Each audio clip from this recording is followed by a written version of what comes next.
মুক্তাগাছা উপজেলার ৯ নং কাশিমপুর ইউনিয়নের ছোট্ট একটি গ্রাম পাইকরা। এই পাইকরা গ্রামে একটি প্রাথমিক বিদ্যালয়, নাম পাইকরা সরকারি প্রাথমিক বিদ্যালয়।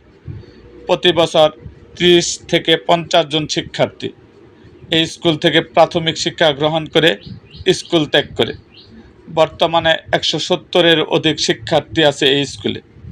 এই স্কুলের জন্য পর্যাপ্ত জায়গা না থাকায় স্কুলের মাঠটা অনেক সরু, আর এই মাঠটাই এলাকার ছেলেমেয়েদের একমাত্র খেলাধুলার জায়গা।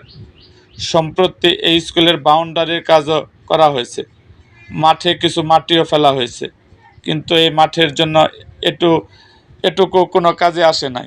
কারণ বাউন্ডারি করা হয়েছে ঠিকই, কিন্তু মাঠের পানি নিষ্কাশনের কোনো ব্যবস্থা করা হয়নি। একটু বৃষ্টি হলে মাঠ ভরে যায় পানিতে। এতে স্কুলের ভেতরের বাচ্চাদের চলাচলের কোনো জায়গা থাকে না বললেই চলে।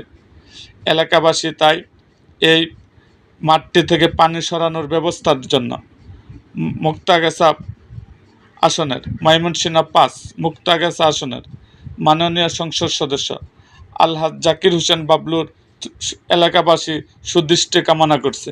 কালীবাড়ি শিবগঞ্জ এই রাস্তা এবং এই স্কুলটার প্রতি সুদৃষ্টি কামনা করছে এলাকাবাসী।